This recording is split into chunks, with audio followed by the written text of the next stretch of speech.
Mephisto को MCU में कैसे इंट्रोड्यूस किया जाएगा?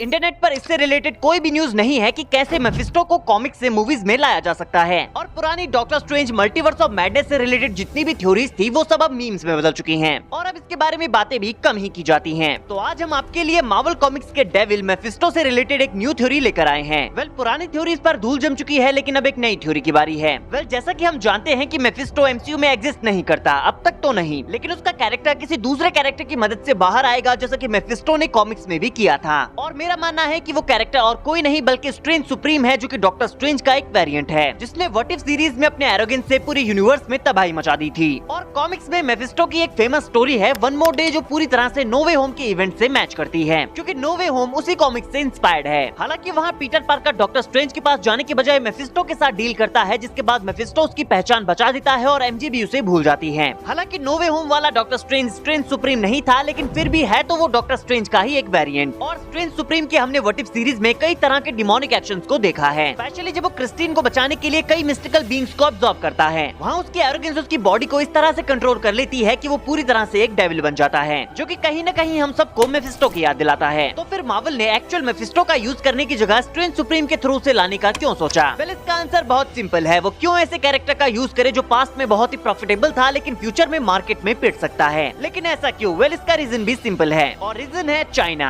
चाइनीज फिल्म मार्केट डिमोनिक और शैतानी एंटिटीज वाली किसी भी मूवी को पब्लिक के लिए रिलीज होने की परमिशन नहीं देती, और किसी भी तरह के डिमोनिक सिंबल्स, कैरेक्टर्स और फिगर्स चाइना में सबसे ज्यादा बैन किए जाते हैं। इसका मतलब ये होगा कि मार्वल कॉमिक्स का डेविल मेफिस्टो भी चाइनीज मार्केट में कंट्रोवर्सी के साथ साथ डिबेट का सब्जेक्ट बन जाएगा, और हो सकता है कि एमसीयू की मूवीज और बाकी प्रोजेक्ट्स भी चाइना में बैन कर दिए जाएं। चाइना एक मैसिव बिजनेस मार्केट होने के साथ साथ एमसीयू का सबसे बड़ा अट्रैक्शन सोर्स है, क्योंकि ऑब्वियसली चाइनीज ऑडियंस को मार्वल मूवीज बहुत पसंद है, और मार्वल भी यहाँ से सबसे ज्यादा पैसा बनाता है। और मेफिस्टो को इंट्रोड्यूस करने से एमसीयू को लॉस तो होगा ही, लेकिन साथ ही मेफिस्टो का कैरेक्टर आर्क भी खतरे में आ जाएगा। प्लस क्योंकि मार्वल की मूवीज एक दूसरे से कहीं न कहीं कनेक्ट करती हैं, तो इससे बैंड प्रोजेक्ट का असर बाकी प्रोजेक्ट्स के ऊपर भी पड़ेगा, क्योंकि जिन्होंने वो मूवी नहीं देखी होगी वो बाकी मूवीज को समझने के लिए रेडी नहीं होंगे, जो मार्वल को चाइना में पूरी तरह से जीरो बना देगा। इसीलिए मार्वल को मेफिस्टो को इंट्रोड्यूस कराने के लिए चाइनीज पर्सपेक्टिव से सोचना होगा, जहाँ ऐसा कोई भी एलिमेंट शामिल ना हो जो उन्हें अच्छा ना लगे, because after all money is important for everyone. और मल्टीवर्स ऑफ मैडनेस के बैन होने के बाद वो ऐसा बिल्कुल नहीं चाहेंगे कि ये दोबारा हो। एनीवेज गाइस, आपका इस थ्योरी के बारे में क्या कहना है कमेंट करके जरूर बताइए।